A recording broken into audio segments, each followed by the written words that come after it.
Hello કેમ છો dear students? પેન્ટેડ એપ્લિકેશન ડાઉનલોડ નથી કરી તો હમણાં જ કરી લો, કારણ કે તમને દરેક વિષયના સ્વાધ્યાયનું સોલ્યુશન્સ બિલકુલ ફ્રી અહીંયા મળી જશે. અહીંયાથી તમે ધોરણ પણ ચેન્જ કરી શકશો, ધોરણ 8, 9, 10 અને સ્વાધ્યાય પોથી હોય, અસાઇનમેન્ટ હોય, જે તમારા માટે જરૂરી છે દરેક વસ્તુનું સ્વાધ્યાયનું સોલ્યુશન્સ પીડીએફ સાથે ત્યાં મળી જશે. તો પેન્ટેડ એપ્લિકેશન ડાઉનલોડ કરીને ફ્રીમાં લાભ ઉઠાવો. નમસ્કાર વિદ્યાર્થી મિત્રો, સ્વાગત છે તમારું તમારી યુટ્યુબ ચેનલ પેન્ટેડ સાથીમાં. મિત્રો, આજે આપણે ધોરણ 10ના ચેપ્ટર 9 વન અને વન્યજીવ સંસાધનના સ્વાધ્યાયના પ્રશ્નો અને તેના ઉત્તર જોઈશું. નીચે આપેલા વિકલ્પોમાંથી સાચો વિકલ્પ પસંદ કરી ઉત્તર લખો. પ્રશ્ન 1. ગુજરાતના જંગલોમાંથી લુપ્ત થયેલો વન્યજીવ કયો છે? જેનો જવાબ છે સી, વાઘ. 2. સ્થાનિક સ્વરાજની સંસ્થાઓ, ગ્રામ પંચાયત, નગરપાલિકા, મહાનગરપાલિકા, જિલ્લા પંચાયતનું નિયંત્રણ હોય તે જંગલો, ખાલી જગ્યા. જેનો જવાબ છે સી, સામુદાયિક જંગલ. જો વિશ્વમાં પશુ પક્ષીઓની કુલ લગભગ કેટલી પ્રજાતિઓ છે? જેનો જવાબ છે ડી, 15 લાખ. નીચેના પ્રશ્નોના ટૂંકમાં ઉત્તર લખો. 1. અભયારણ્ય એટલે શું? જેનો જવાબ છે વન્યજીવ અભયારણ્યની સ્થાપના કોઈ એક વિશેષ પ્રજાતિના સંરક્ષણ માટે કરાય છે. તેની સ્થાપના રાજ્ય સરકાર દ્વારા જરૂરી પ્રક્રિયા કરીને કરી શકાય છે. વન્યજીવ અભયારણ્યમાં એક હદ સુધી માનવ પ્રવૃત્તિઓને અનુમતિ આપવામાં આવે છે. સત્તાધિકારી પાસેથી અનુમતિ મેળવ્યા બાદ પાલતુ પશુઓને ચરાવવાની છૂટ મેળવી શકાય છે. આમ તે એક પારિસ્થિતિક તંત્ર હોય છે. વન્યજીવ અભયારણ્યોમાં પેરિયાર, ચંદ્રપ્રભા અને એતુર નાગરમ જાણીતા પક્ષી અભયારણ્યો છે. બીજો પ્રશ્ન, રાષ્ટ્રીય ઉદ્યાન એટલે શું? રાષ્ટ્રીય ઉદ્યાન એ વન્યજીવ સંરક્ષણ કેન્દ્ર છે. તેમાં એકથી વધુ પારિસ્થિતિકી તંત્ર સામેલ હોય છે તથા પાલતુ પશુઓને ચરાવવા પર સંપૂર્ણ પ્રતિબંધ હોય છે. તે કોઈ એક વિશેષ પ્રજાતિ પર કેન્દ્રિત હોતું નથી. તેની સ્થાપના રાજ્ય અને કેન્દ્ર સરકારના સંકલનથી થાય છે. કાઝીરંગા, કોર્બેટ, વેળાવદર, દરિયાઈ રાષ્ટ્રીય ઉદ્યાન, ગીર, દચીગામ વગેરે અગત્યના રાષ્ટ્રીય ઉદ્યાન છે. ગુજરાતમાં 4 રાષ્ટ્રીય ઉદ્યાનો છે. ત્રીજો, ભારતમાં કયા કયા જળપ્લાવિત ક્ષેત્રમાં યાયાવર પક્ષીઓ શિયાળો ગાળવા આવે છે? જેનો જવાબ છે ભારતમાં રાજસ્થાનમાં કેવલાદેવના રાષ્ટ્રીય ઉદ્યાન, ભરતપુર અને ગુજરાતના નળ સરોવર જેવા જળપ્લાવિત ક્ષેત્રોમાં યાયાવર પક્ષીઓ શિયાળો ગાળવા આવે છે. નીચેના પ્રશ્નોના મુદ્દાસર ઉત્તર આપો. 1. જૈવ આરક્ષિત ક્ષેત્ર એટલે શું? તે એક વન્યજીવ સંરક્ષણ ક્ષેત્ર છે. આ ક્ષેત્રનો સરેરાશ વિસ્તાર 5000 ચોરસ કિમીથી મોટો હોય છે. તેની રચના આંતરરાષ્ટ્રીય માપદંડો મુજબ થાય છે. આ ક્ષેત્રના વિસ્તારોમાં તમામ પ્રકારની બહારની માનવીય ગતિવિધિઓ સંપૂર્ણપણે પ્રતિબંધિત હોય છે. આ ક્ષેત્રનો મુખ્ય આશય આ ક્ષેત્રની પ્રાકૃતિક અને સાંસ્કૃતિક વિવિધતાનું સંરક્ષણ કરવાનો રહેલો છે. આ ક્ષેત્રમાં જૈવ વૈવિધ્ય બાબતે સંશોધન અને પ્રશિક્ષણ માટેની ખાસ સવલતો ઊભી કરાય છે. આ ક્ષેત્રમાં થતી વનસ્પતિ, જીવજંતુઓ અને જમીન ઉપરાંત ત્યાં વસતા માનવ સમુદાયોની જીવનશૈલીનું પણ સંરક્ષણ થાય છે. દેશના મહત્ત્વના જૈવ આરક્ષિત ક્ષેત્રોમાં નીલગિરી, મન્નારની ખાડી, ગેટ નિકોબાર, સુંદરવન, પંચમઢી વગેરે જોવા મળે છે. ભારતમાં 103 રાષ્ટ્રીય ઉદ્યાનો તથા 531 અભયારણ્યો આવેલા છે. ગુજરાતમાં 4 રાષ્ટ્રીય ઉદ્યાનો તથા 23 અભયારણ્ય આવેલા છે. ભારત અને ગુજરાતમાં જૈવ આરક્ષિત ક્ષેત્ર અનુક્રમે 18 અને 1 છે. જૈવ વિવિધતાની દૃષ્ટિએ ભારત વિશ્વમાં 12મા સ્થાને છે. બીજો પ્રશ્ન, ગુજરાતમાં અગાઉ કયા વાઘ જોવા મળતા હતા? જેનો જવાબ છે ગત સદીની શરૂઆતમાં ગુજરાતમાં ઈડર, અંબાજી, પંચમહાલ અને ડાંગના જંગલોમાં વાઘ જોવા મળતા હતા. ત્રીજો પ્રશ્ન, નિર્વનીકરણની અસરો વર્ણવો. જંગલ વિનાશની અસરો વર્ણવો. જેનો જવાબ છે વાતાવરણમાં કાર્બન ડાયોક્સાઇડની માત્રા વધે છે, તેથી હરિતગૃહ પ્રભાવની અસરો વધુ ઘેરી બને છે. વૃક્ષોનું આચ્છાદન, દૂર થતાં માટીના ધોવાણથી ખેતીની ફળદ્રુપતાની સમસ્યા ઉભે છે. દ્વીપકલ્પીય ભારતના જંગલોમાં થયેલ નિર્વનીકરણને લીધે જંગલ વિસ્તાર ઘટતા અનેક સજીવોએ આવાસો ગુમાવ્યા છે. આ ઉપરાંત વન્યજીવો ખોરાક અને પાણીની શોધમાં માનવ વસવાટના ક્ષેત્રો તરફ આવી જાય છે. માંસાહારી વન્યજીવો દ્વારા જંગલની નજીકના ક્ષેત્રોમાં વસતા પશુપાલકોના પાલતુ પશુઓના મારણના બનાવો વધી ગયેલ છે. લુપ્ત થતા વન્યજીવો વિશે નોંધ લખો. જેનો જવાબ છે 20મી સદીની શરૂઆતમાં 40,000થી વધુ વાઘ સમગ્ર ભારતમાં જોવા મળતા હતા. આજના સમયમાં દરમિયાન ઈડર, અંબાજી અને દાંતાના જંગલોમાં વાઘ જોવા મળતા હતા. આજે ગુજરાતના જંગલોમાંથી વાઘ સંપૂર્ણ રીતે નષ્ટ થયા છે. ભારતના જંગલોમાંથી ચિત્તો નષ્ટ થઈ ચૂક્યો છે. ભારતના જંગલોમાંથી સહજ જોવા મળતી અનેક પક્ષીઓની જાતિઓ ભાગ્યે જ નજરે પડે છે. ગીધ, ગુલાબી ગરદનવાળી બતક, સારસ અને ઘુવડ વગેરે ભવિષ્યમાં લુપ્ત થવાની તૈયારીમાં છે. પૂર્વોત્તરના અરુણાચલ પ્રદેશમાં જોવા મળતા મોટા ચિલોત્રા આજે સરળતાથી જોવા મળતા નથી. નદીઓના મીઠા પાણીમાં જોવા મળતા ઘડિયાળ અને ગંગેઈ ડોલ્ફિનના અસ્તિત્વ પર આજે ભારે સંકટ છે. ગુજરાતની નર્મદા, તાપી, મહી અને સાબરમતી સહિતની નદીઓમાં જોવા મળતી જળબિલાડી તે ક્ષેત્રમાં લગભગ લુપ્ત થવાની નજીક મનાય છે. આજે વિશ્વના અસંખ્ય વન્યજીવો વિનાશ થવાના આરે ઉભેલા છે. હેલો, કેમ છો ડિયર સ્ટુડન્ટ્સ? પેન્ટેડ એપ્લિકેશન ડાઉનલોડ નથી કરી તો હમણાં જ કરી લો, કારણ કે તમને દરેક વિષયના સ્વાધ્યાયનું સોલ્યુશન્સ બિલકુલ ફ્રી અહીંયા મળી જશે.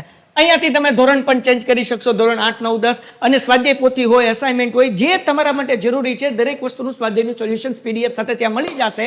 તો પેન્ટેડ એપ્લિકેશન ડાઉનલોડ કરીને ફ્રીમાં લાભ ઉઠાવો. નીચેના પ્રશ્નોના સવિસ્તાર ઉત્તર આપો. 1. જંગલોના પ્રકાર વિશે સવિસ્તાર નોંધ લખો.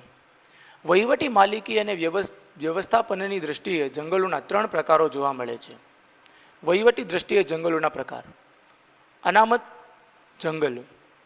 આ પ્રકારના જંગલોમાં લાકડા વિલવા કે પશુચારણ માટે કાપવા તથા પ્રવેશ કરવાની મનાઈ હોય છે. તેનો સીધો વહીવટ સરકારી તંત્રના નિયંત્રણમાં હોય છે. સંરક્ષિત જંગલ. આ પ્રકારના જંગલોમાં સ્થાનિક લોકોની વૃક્ષોને હાનિ પહોંચાડ્યા વિના લાકડા વીણવાની અને પશુચારણની છૂટ હોય છે. તે જંગલોની સુરક્ષા સરકારી તંત્ર દ્વારા કરાય છે. અવર્ગીકૃત જંગલ. આ પ્રકારના જંગલોનું વર્ગીકરણ હજુ સુધી થયું નથી. આ જંગલોમાં વૃક્ષોના કાપવા તથા પશુચારણ પર કોઈ પ્રતિબંધ નથી. માલિકી, વહીવટી અને વ્યવસ્થાપનની દૃષ્ટિએ જંગલોના પ્રકાર. ભારતના જંગલોને માલિકી, વહીવટી અને વ્યવસ્થાપનની દૃષ્ટિએ 3 ભાગમાં વહેંચાયેલ છે. 1. રાજ્ય માલિકીનું જંગલ. 2. સામુદાયિક વન અને 3. ખાનગી જંગલ. રાજ્ય માલિકીનું જંગલ. દેશના મોટાભાગના જંગલ વિસ્તારો આ પ્રકારમાં આવે છે. એના ઉપર નિયંત્રણ રાજ્ય કે કેન્દ્ર સરકારનું હોય છે. સામુદાયિક વન. આ પ્રકારના જંગલો પર સ્થાનિક સ્વરાજ્યની સંસ્થાઓનું નિયંત્રણ હોય છે. દાખલા તરીકે ગ્રામ પંચાયત, નગરપાલિકા, મહાનગરપાલિકા, જિલ્લા પંચાયત વગેરે. ખાનગી જંગલ. આ પ્રકારનું જંગલ વ્યક્તિગત માલિકીનું હોય છે. જોકે આ પ્રકારના ઘણા ખરા જંગલો ઉજ્જડ અવસ્થામાં તો કેટલાક ક્ષત વિક્ષત અવસ્થામાં જોવા મળે છે. દાખલા તરીકે ઓડિશા, મેઘાલય, પંજાબ, હિમાચલ પ્રદેશ વગેરે આ પ્રકારના જંગલો ધરાવે છે. બીજો પ્રશ્ન, વન સંરક્ષણના ઉપાયો વર્ણવો. જેનો જવાબ છે લાકડાના વિકલ્પે વાપરી શકાય તેવી સામગ્રી માટે સંશોધનો હાથ ધરવા. અપરિપક્વ વૃક્ષોના કાપવા પર સંપૂર્ણ પ્રતિબંધ મુકાવવો જોઈએ. જ્યાં જરૂર કે વિકાસ સારું નિર્માણ કાર્ય કરવા જે વૃક્ષો અનિવાર્યપણે કાપવા પડે તેને ઠેકાણે નવા એ જ પ્રજાતિના વૃક્ષો વાવવા જોઈએ. જે ઉદ્યોગો જંગલોમાંથી કાચો માલ મેળવે છે તેને અગમચેતીપૂર્વક વનીકરણ માટે ફરજ પાડવી જોઈએ. ઇકો ટુરિઝમના વિકાસ નામે જંગલની પારિસ્થિતિકી ન જોખમાય તે માટે કડક રીતે નિયમન લાદવા. વન સંરક્ષણની જરૂરિયાત માટે સ્થાનિક લોકોમાં જના કાર્યક્રમોનું આયોજન કરવું જોઈએ. બળતણની જરૂરિયાત માટે લાકડાની વપરાશને બદલે મેં-3 ઉર્જા, કુદરતી વાયુ, ગોબર ગેસ, બાયોગેસ વગેરે વિકલ્પો અપનાવવા જોઈએ. ઘાસચારો અને બળતણ માટેની જરૂરિયાત માટે સામાજિક વનીકરણ અને કૃષિ વનીકરણને આયોજનપૂર્વક પ્રોત્સાહન પગલાં ભરી સઘન પર્વ વિસ્તારવા જોઈએ. વન સંશોધનોનો કરકસરપૂર્વક ઉપયોગ કરવો. આમ તદુસા વૃક્ષોની પ્રક્રિયા ઝડપી બને તે માટે કીટકોની ક્ષતિગ્રસ્ત વૃક્ષોને કરવા જોઈએ. દાવાનળથી જંગલોને ભારે નુકસાન થાય છે, તેથી તેના શમન માટે રાષ્ટ્રીય સ્તરે અલાયદું તંત્ર કે દળ ઊભું કરવું જોઈએ. પશુચરણ માટે અલાયદા વિસ્તારો રાખવા જોઈએ. પ્રાકૃતિક સૌંદર્ય અને પર્યાવરણીય સમતુલા જળવાય તેણે પ્રયાસો કરવા જોઈએ. જંગલ ક્ષેત્રોમાં આવેલા ધાર્મિક આસ્થાના કેન્દ્રો પર આવતા પર્યટકોની અવરજવરને લીધે થતા ભૂમિ પ્રદૂષણને અટકાવવું જોઈએ. શાળા કોલેજોમાં ભણતા પાઠ્યક્રમોમાં વન સંરક્ષણની વિગતો સમાવવી અને એને અસરકારક રીતે સમજાવવી. 3.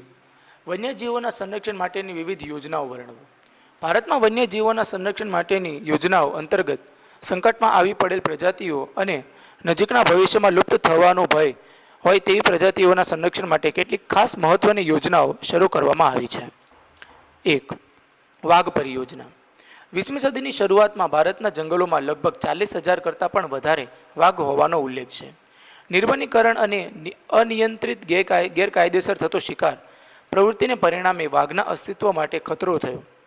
તે સંજોગોમાં વાઘ બચાવવાના હેતુથી આ પરિયોજના 1971માં શરૂ કરાઈ. આજે દેશમાં કુલ 44 જેટલા ક્ષેત્રોમાં આ પરિયોજના કાર્યરત છે. વાઘના કુદરતી આવાસો સુરક્ષિત રાખવા અને તેનું પર્યાવરણીય સંતુલન જાળવવા રાષ્ટ્રીય સ્તરેથી પગલાં લેવામાં આવેલા છે. બીજું, હાથી પરિયોજના. 1992માં આ પરિયોજના શરૂ થઈ. એનો મુખ્ય આશય હાથીઓને તેમના કુદરતી આવાસોમાં સંરક્ષણ આપવાનો, તેમના સ્થળાંતરના માર્ગોનું સંરક્ષણ કરવું. દેશમાં હાથીઓ માટેના 26 જેટલા સંરક્ષિત વિસ્તારો છે. આ પરિયોજના અમલીકરણ પછી જંગલોમાં હાથીઓની સંખ્યામાં વધારો થયેલ છે. આ ઉપરાંત આ પરિયોજના પાલતુ હાથીઓના પાલન પોષણ માટે પણ કામગીરી કરી રહી છે. ત્રીજું, ગેંડા પરિયોજના. આ પરિયોજના એકશિંગી ભારતીય ગેંડાના સંરક્ષણ માટે બનાવાઈ છે. ભારતમાં મોટાભાગના ગેંડા અસમ રાજ્યમાં જોવા મળે છે. પશ્ચિમ બંગાળના સુંદરવનમાં જૂજ સંખ્યામાં મળી આવે છે. રાઇનો વિઝન 2020ની વ્યૂહરચના મુજબ ભારતમાં ગેંડાની સંખ્યા 3,000 સુધી લઈ જવાનો લક્ષ્યાંક રખાયેલ છે. ચોથું, ઘડિયાળ પરિયોજના. મીઠા પાણીમાં જોવા મળતી મગરોની આ પ્રજાતિ 1970ના દશકમાં લુપ્ત થવાને આરે હતી. ત્યારે સમયસર પગલાં લઈ આ પરિયોજના ભારત સરકારે કાર્યવંતિત કરી. પાંચમી, ગીર પરિયોજના. 2004થી આ પરિયોજના ગીધોની સંખ્યામાં આવેલ અસાધારણ ઘટાડાને લીધે શરૂ થઈ. ભારતમાં ગીધની કુલ 9 પ્રજાતિઓ જોવા મળે છે. ગીધ એ કુદરતનો સફાઈ કામદાર ગણાય છે. તે મૃત ઢોરનું માંસ પણ ખાય છે. છઠ્ઠું, હિમદીપડા પરિયોજના. હિમાલયના લગભગ 3,000 મીટરની ઊંચાઈએ જોવા મળતી આ પ્રજાતિ બરફમાં રહે છે. ઈસવીસન 2000માં આ પરિયોજના શરૂ કરાઈ. એનો મુખ્ય આશય સ્થાનિક લોકોમાં હિમદીપડા બાબતે જાણકારી વધે અને તેના સંરક્ષણ માટે લોકો જાગૃત બને તે છે.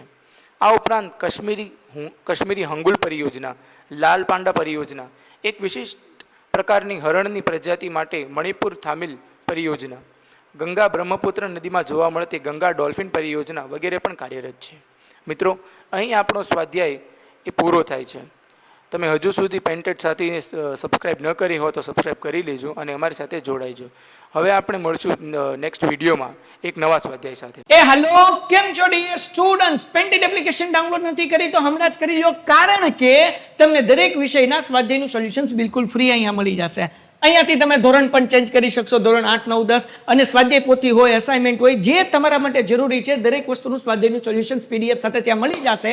તો પેન્ટેડ એપ્લિકેશન ડાઉનલોડ કરીને ફ્રીમાં લાભ ઉઠાવો.